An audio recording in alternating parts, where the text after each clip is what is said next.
Good morning, dear students. As I already told in my first class,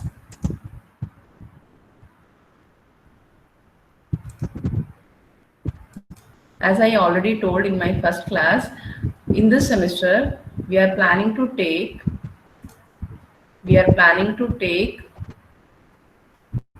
assessment assessment in all the classes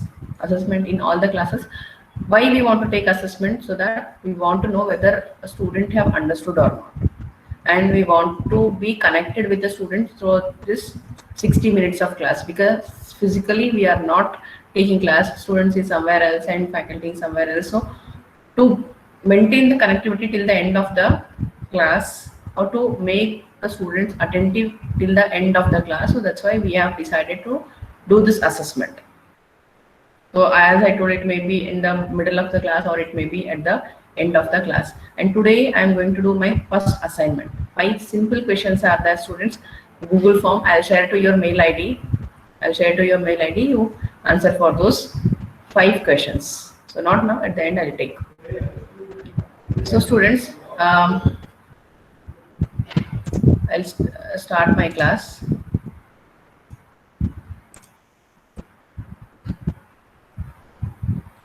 So in the last class, we were seeing about the requirements. Last class, we were seeing the requirements of software testing. In that, 2 we have seen in the last class, completeness and consistency. Hey, students, my voice is audible now? Yes, ma'am. You're getting any disturbance? If you are getting any disturbance, please let me know. Fan sound is coming? No, ma'am. Because when I took 5th semester class, they were telling this fan sound is coming. No, is it fine? Or if I switch on the fan, do you get any disturbance? Fan on madre another disturbance agutta? No, ma'am. No. Okay. Hey, students, in last class, we were seeing the software requirements. Static we have seen, and we were seeing the dynamic requirement. So in that we have seen completeness and consistency we have seen. Next we have usability. Usability refers to the use with which an application can be used. Means usability means how the application will be used or how the application can be used. So see, students, actually the usability is mainly related with the psychology only. If you think the project, or if you think a application is very good, very user friendly, if you get a minor difficulty also, you don't feel it is not a perfect project, it is not a good project, it is not a complete project. If you think if a project is not good, if a project is not done properly, then how much, if this is your mental psychological effect. If you're in your mind, if you have a good opinion about that project, definitely you like that project. In your mind, if you have a bad opinion about your project, or if you don't have any good opinion about that project, then definitely you don't like that project. If you like a teacher, then what if that teacher takes class, or if that teacher doesn't take class, you like that teacher. If you doesn't like any teacher, then how much ever that teacher tells properly, give good examples, then you will think that that teacher is not teaching properly. Correct? No? Do you agree with me? So similarly, the usability also same. It mainly depends on the psychology of the user, and here the usability refers to the usage of an application. When we say usage of an application, the first thing is the user wants, the user expect the application should be user friendly. It should not have any ambiguity, or it should have a proper navigations. It should have a proper navigation. How proper navigation? To move on to the next page, some link should be there. To move on to the back page, some link should be there. Some applications, I think you observe, they don't IRCTC website, if you do any mistake, then it will not allow you to go back directly, it will log out. Yes, you feel irritating now. What is this IRCTC website? But we use that because we badly need of that website. When you want to travel to any other place through a train, then definitely we have to use that software. Yes, anybody face this type of difficulty when you use IRCTC website? I face many times because when we book a ticket in IRCTC website, if you do any mistake, then it will not go to the back page of, it will not go to the home page. Directly it will log out. Again, once again, we have to log in from the beginning and then we have to book a ticket. So like this type of user application, the customers don't need, or they'll not be happy. If they are in badly need of that such types of software, then definitely they use. But whatever the softwares we create or we develop, it should be user friendly. It should be user friendly, and this is an area in itself. And there exists techniques for usability testing, and there itself in testing, there itself we have a tool to check whether whatever the tool we are using, whatever the application we are using, whether it is user friendly or not. To check, we have so many techniques, and the main thing is the psychology plays an important role in the design of a technique for the usability testing. See, so student, just now I told, if you like a project, then if you like a project, then what if any minor mistakes are in the project, you don't care about those mistakes. If you doesn't like a project, though the project is very good, and you don't feel that your opinion will not be good about that particular project. And here, when a tester, here why we are this psychology plays an important role is, before we deploy the project to the customers, the tester has to test. The tester has to test, and the tester has to think how he is a end user and he is a customer. Whatever the psychological, whatever the mistakes the customers may do, he should think. This type of customers the user may do like that. He should think and he should try to test that application. He should try to test that application, because some may be new to that particular software, some may not be, before also they have not used any such type of applications. A new user can use your application, whatever the application you develop.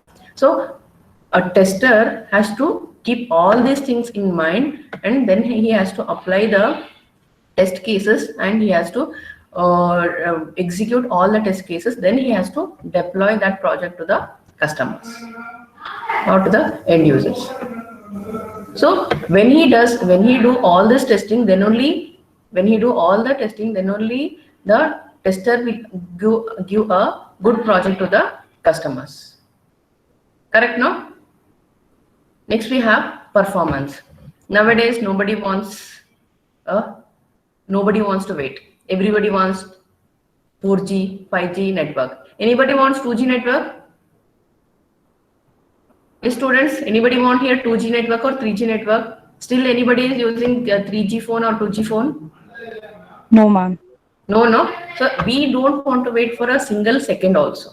Whenever we click on some browser, we want to know about if you want to know any information in a fraction of seconds, we want to get the answer. Nobody wants to wait for anything. So similarly, when we develop a project, a customers or the end user, they don't want to wait. They want whatever the project we have developed, it should be high performance. It should be very fast. And it should perform well. It should perform. When we say performance, then what things will come? The main thing will be a time. Correct, no? When we say performance, the main thing will be a time. So the performance refers to the time the application takes to perform a requested task. Yes, if you go to Ola app, there you give, I want used Swift. I want you in the search. If you give Swift Desire car, then immediately in 1 or 2 seconds you want the response. Correct now, students? If it is taking 1 or 2 minutes also, the user will not use for such a 1 or 2 minutes also. Immediately, we want a response. Correct? Correct, no? Please respond. Yes, ma'am. If you respond only, then I'll think that students are listening whatever I'm talking. Okay. Nowadays nobody wants to wait for any of the answers. So if that Ola app is not giving the answer immediately, then the user may find some other apps. Correct? No. Here we want a quick performance applications. We know customers, no end user wants to wait. So that's why whatever the project we develop, it should take less time. It should take less time to execute a project, to execute a query. This is also one query only, no? In that application, I am putting in the search tab, I am putting search Swift Desire cars. If my requirement is matching with the database, if that particular data, whatever the data I have given, that is matched with the database, then it will display the result. Otherwise, it will display the message no match, or there is no car, there is no Swift Desire car. Whatever the error message, it should pop up on the screen, it will display. So in the last class only I told this dynamic software requirements are non-functional requirements. Yes, students, in last class I told, no? So here it is considered as a non-functional requirement. It is specified in terms of such as, see this example. This must take this task must be performed at the rate of X unit of activity. We are not telling the why. We are not telling the exact unit of activity. Means it depends on the resources what we are using. It depends on the resources what you are using. If you are using a Pentium 4 system, then you know the performance. If you are using i5 system, you know the performance. If you are using i7 system, you know the performance, how quickly the output it will show. So here, this task must be performed at the rate of X unit of activity in 1 second. In 1 second, on a machine running at a speed of Y, having Z gigabytes of memory.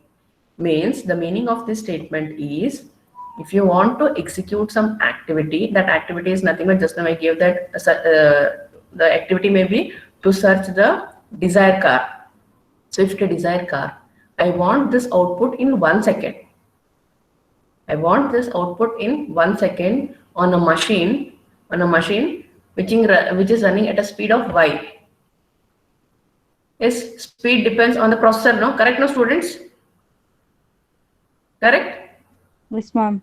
So if we are using a old processor, Pentium 4, then definitely the speed will be less.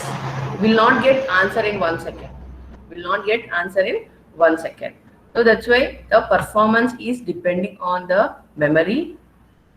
The performance is depending on the memory and the speed of the machine. So when a test engineer test any application, he has to take care of all this. Understood the requirements, students? Understood the static attributes and dynamic attributes? Yes, ma'am. Yes, ma'am. Next we have requirements, behavior and correctness. See, students, here I have taken 2 examples for requirements. 2 examples I have taken for the requirement. See, one is, requirement if you want to add 2 numbers, that is also one requirement. I don't know how to execute that program. Correct, no? I don't know what is C program, I don't know what is Java program, I don't know any programming language, but my requirement is to add 2 numbers. Yes, that is also a requirement.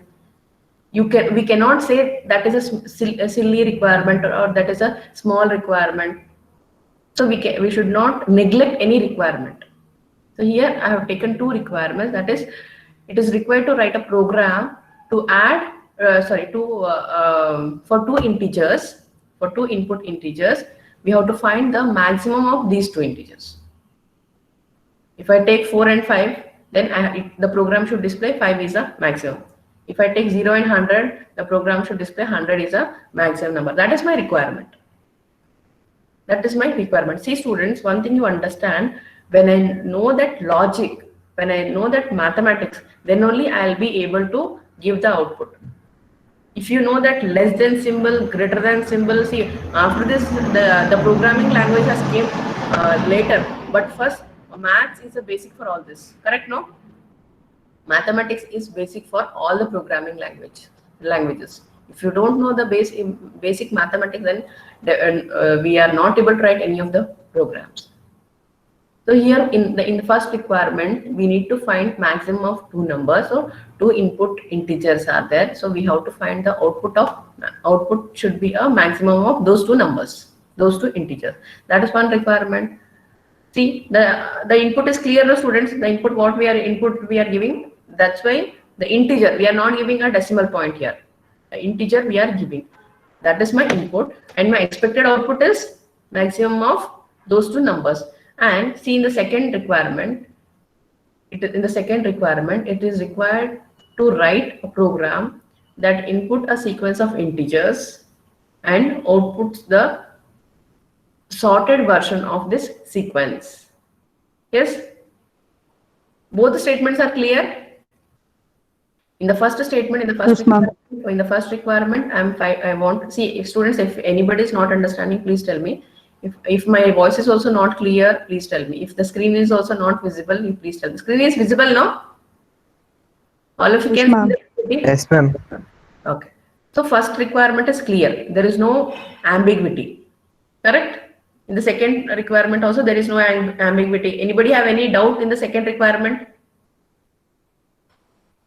I have one doubt. But if other students, others have any doubt in the second requirement? No, you don't have. No? What doubt I have, we'll see in the next. So here, now the requirement,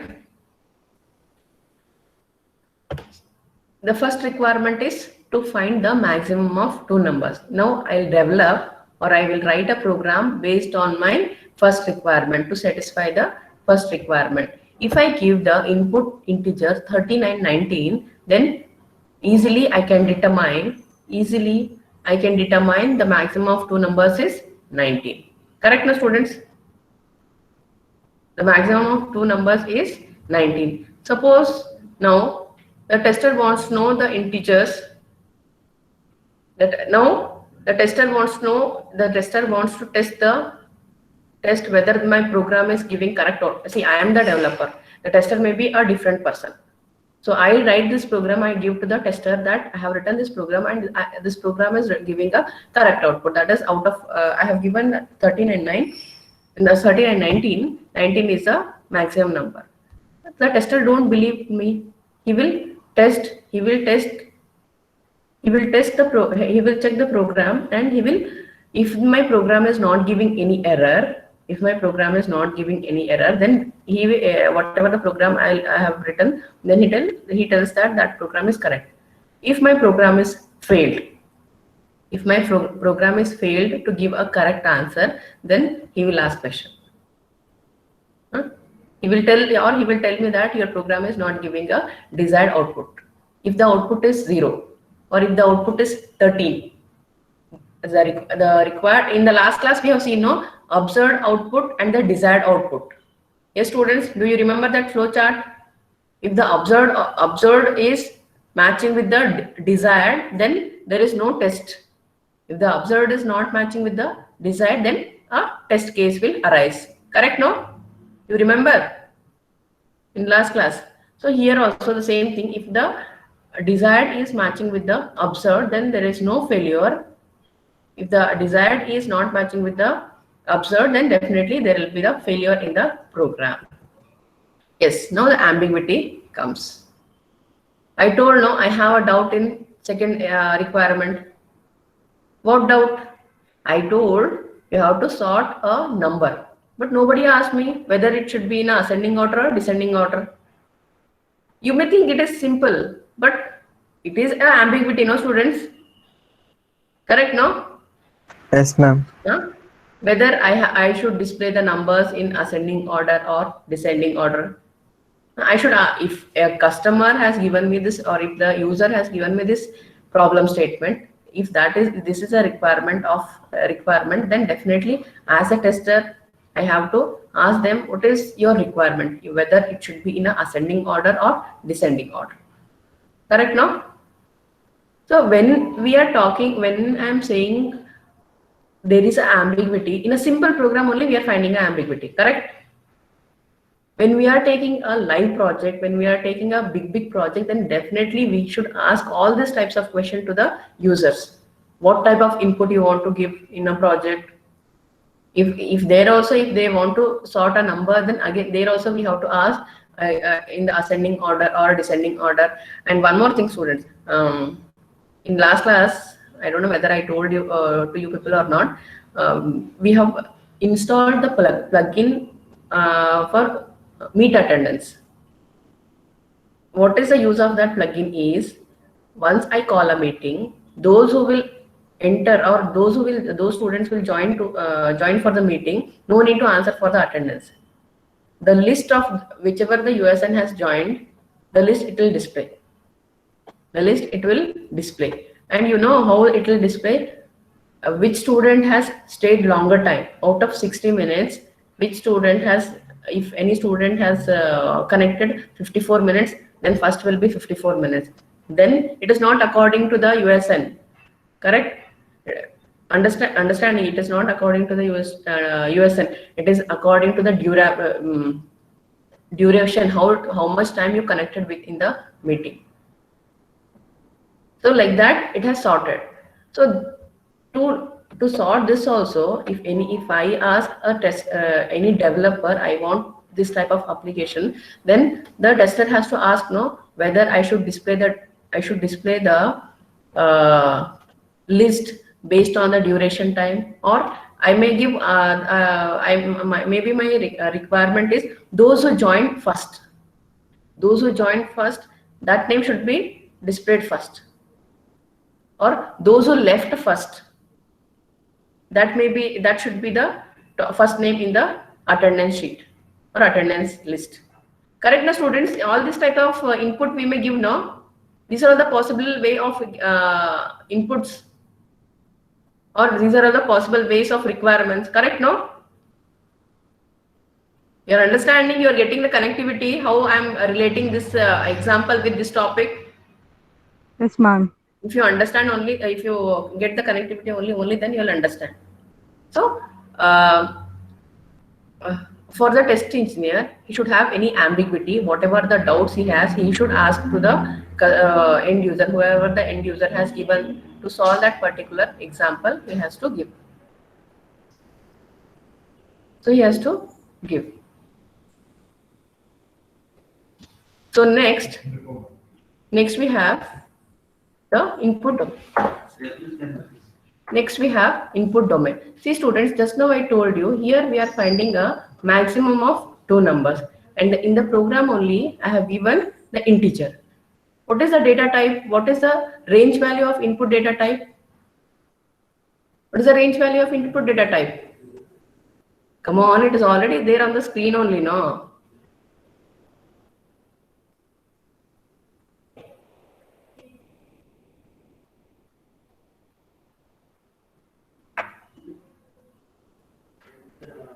Can you see the screen? Yes, ma'am. Yeah, ma'am. What is the range? What is the range of input data? What is the range? Minus 32,768 till plus 32,6. Yes. 7, So means the meaning is, when you are giving an input, to any integer value, the range should be minus 32,768 to plus 32,767. That is a range of the input number. Correct? That is a range of input, in integer type. Just now I told, I gave the input 13 and 19. There is no necessary that you have to give 13 and 19 only. You can give You can give any number from minus 32,768 to plus 32,767. Next, the second requirement. Next, the second requirement is to find maximum of to sort a given number. See, students, to sort a given number, to sort a given number, the A is for ascending sequence and D is for a descending sequence. I write a program like this. The input will be static. Already it will be given in the those numbers will be given in the program. You understand what is static and what is dynamic. Dynamic means while executing the program we give the input. Dynamic means while executing the program we give the input. But in static already some predefined numbers will be there. If I click A, then it should display the numbers in an ascending order. If I click B, then it should display the numbers in a descending order. Yes, understanding? If I click A, then it should display the number in ascending order. If I click D, then it should display a number in a descending order. And the list of numbers terminated with the list of number ending with period symbol. And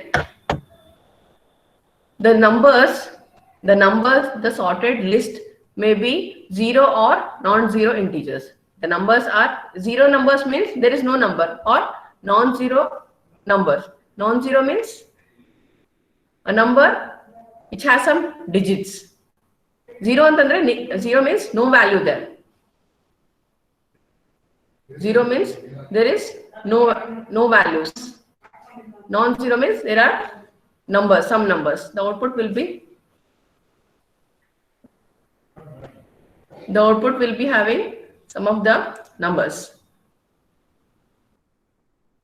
Next, clear? What may be the invalid input here, students? Don't see the slide. Now tell me what may be the input invalid input.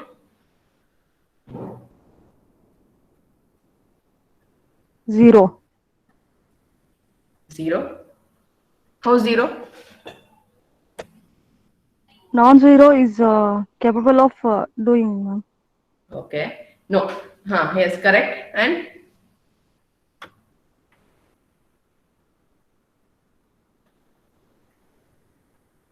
characters. which characters? Which character? Ma'am, many like letters or anything, ma'am. Only numbers we should enter. If we I told the numbers are predefined. Static numbers already I have written in the program. Just when you execute your program, if you click A, it will display ascending order. If you click D, it will display a descending order number. living that Simple. If I press C, then what it will display? I have given only 2 options, A for yes, ma'am. ascending, D for descending. If I click C, then it should display invalid input. Yes, ma'am. Correct, no? Yes, ma'am. So the valid inputs are A and D. Other than A and D, all other characters are invalid input. Correct, no? Yes, ma'am. Okay. Students, all of you understood what is valid input and what is invalid input. See, all this knowledge the tester should have. All this knowledge the test engineer should have. If I click F, then also it is displaying some order. Either it may be ascending or it may be descending. No, it is not correct way of executing a program. If it is not in ascending order, if it is not in descending order, some order it is displaying. Random numbers. If it is displaying some random numbers, if I click F, is it a correct way of doing programming? No. It should not create. Then if I press F, if it is displaying some random number, then the user will be in a confusion. What type of input I have given and what type of output I am getting. The tester should not create ambiguity to the users.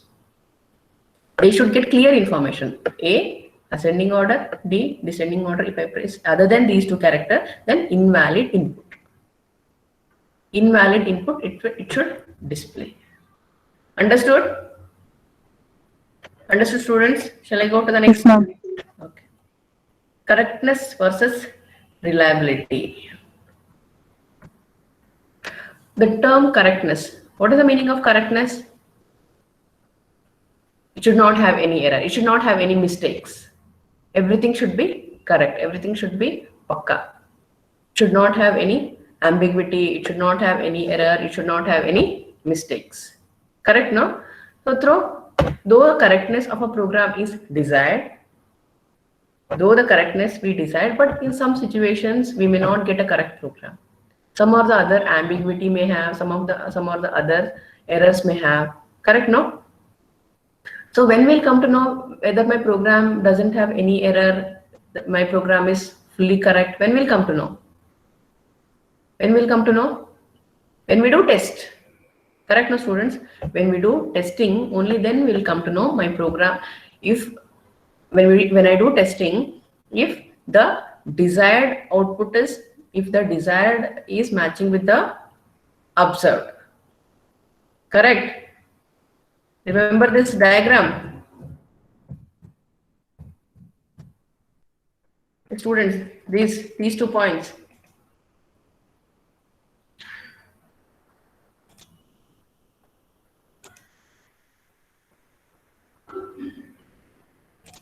These 2 points you remember. See, these two.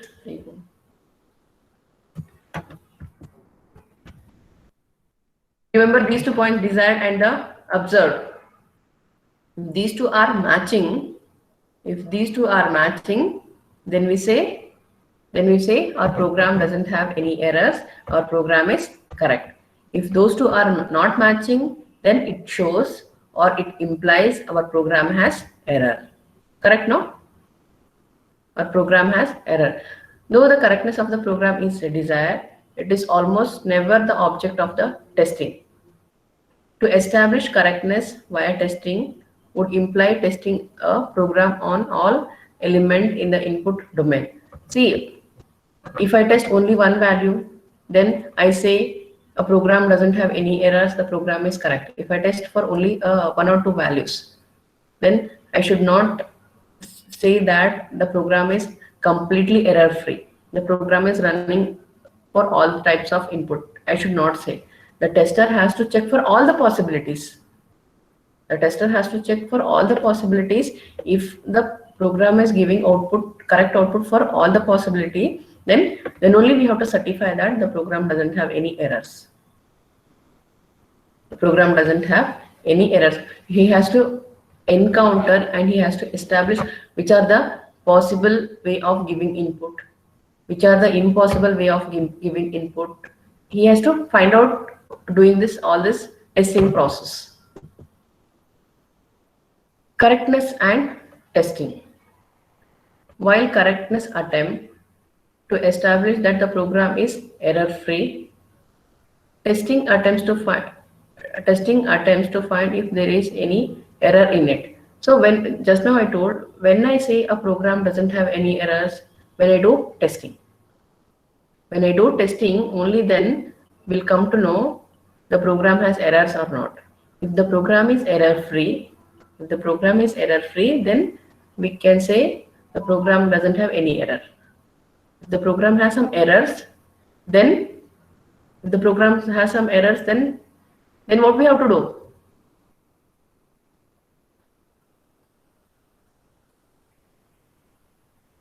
We have to test it's correct or not. We have to test. If the program has any error, then we have to do testing. Then a testing is a very important thing. Testing plays a very important role. So when I do testing, then I'll come to know what type of error my program has. What type of error my program has, then what type of error my program has, then I have to find out what type of error it has. I should try to debug those errors. Correct now, students? If I come to know what is my error only by knowing that, I should not keep quiet. I should try to resolve those errors. I should try to resolve those errors. Next, we have reliability. What is reliability? What is the general meaning of reliability?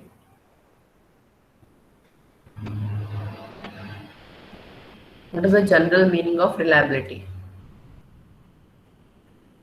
Trust, believe, Worthy. trustworthy. Worthful. Trustworthy. When I purchase a software from a dealer, if I purchase a software from a dealer, from any company or from any organization, then definitely I believe him. I believe that person. Then I think that that software doesn't have any errors or any ambiguity. It is running or it is giving correct output for all types of possible inputs. I assume that, and then only I think that I believe them. Then I purchase the software.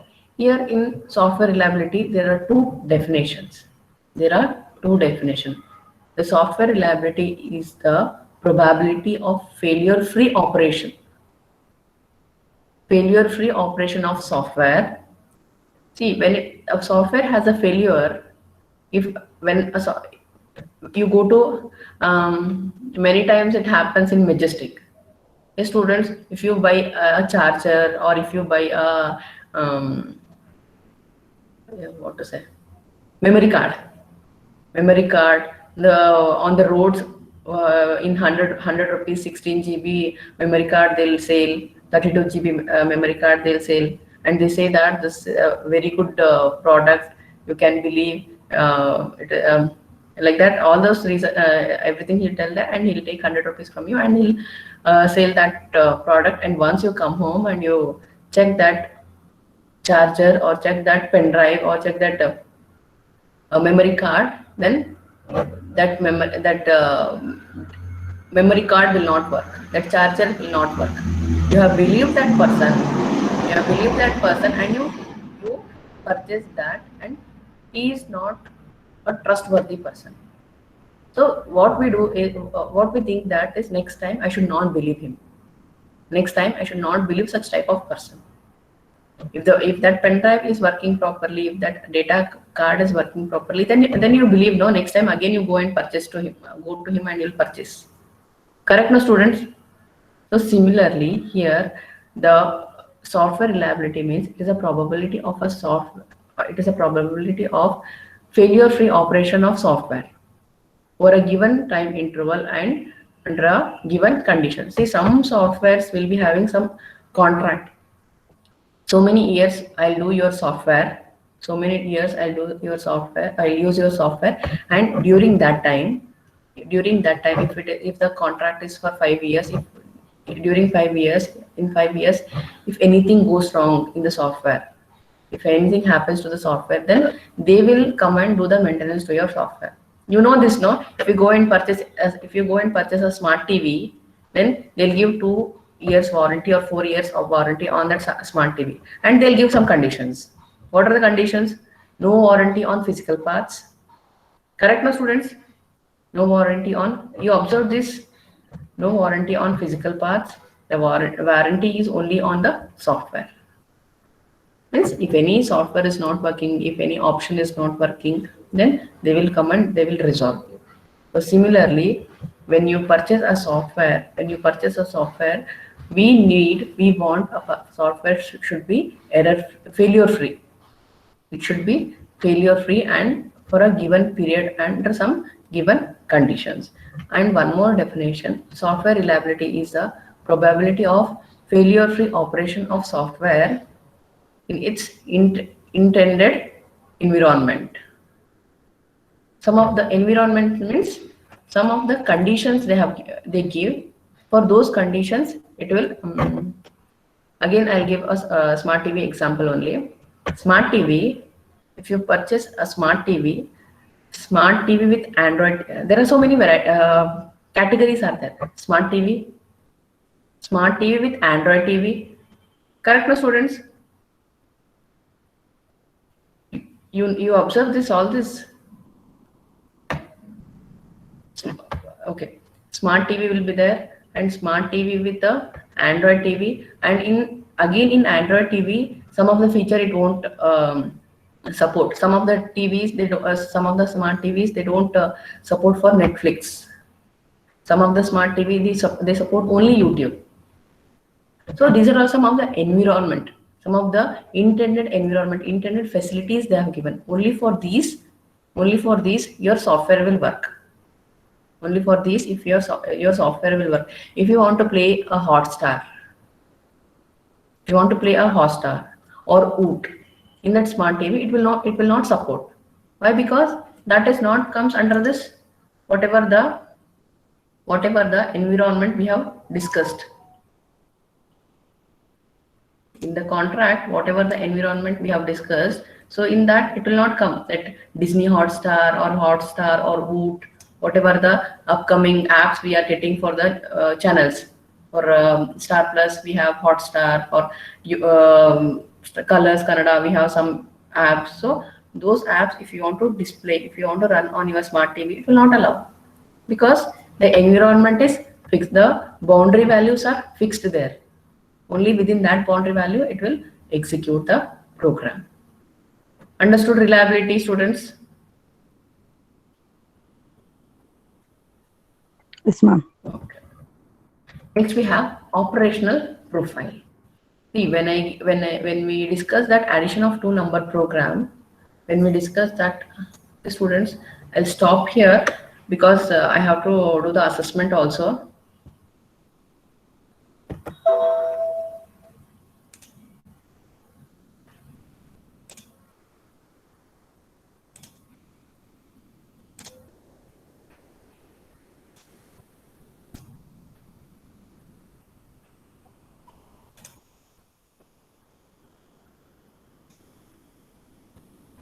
Is all of you check your mail? Check your mail. I think you got a Google form. I think you got a Google form. Check your mail. Yes, ma'am, we got.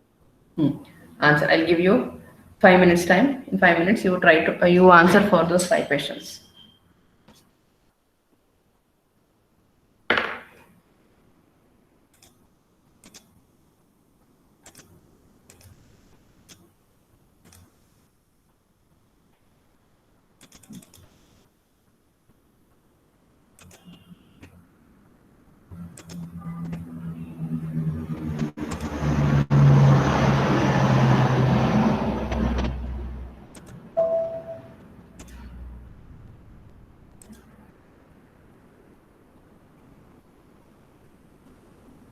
Meanwhile, you answer for today's attendance.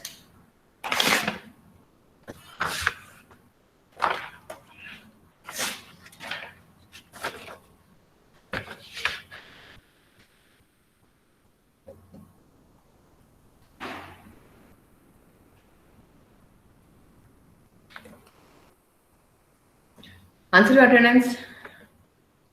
Asta, Present, ma'am. Abhinav,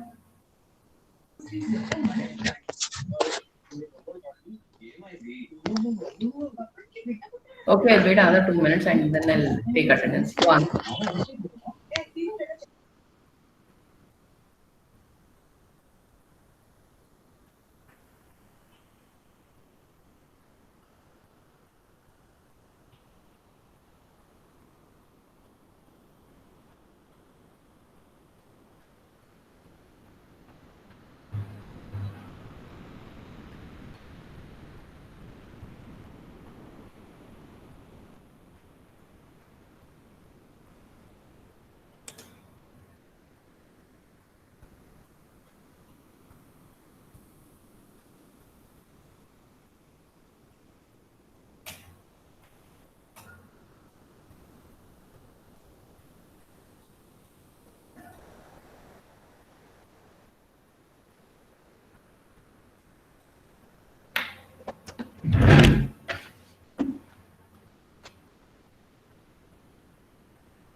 Is answers for your attendance. Abhinav?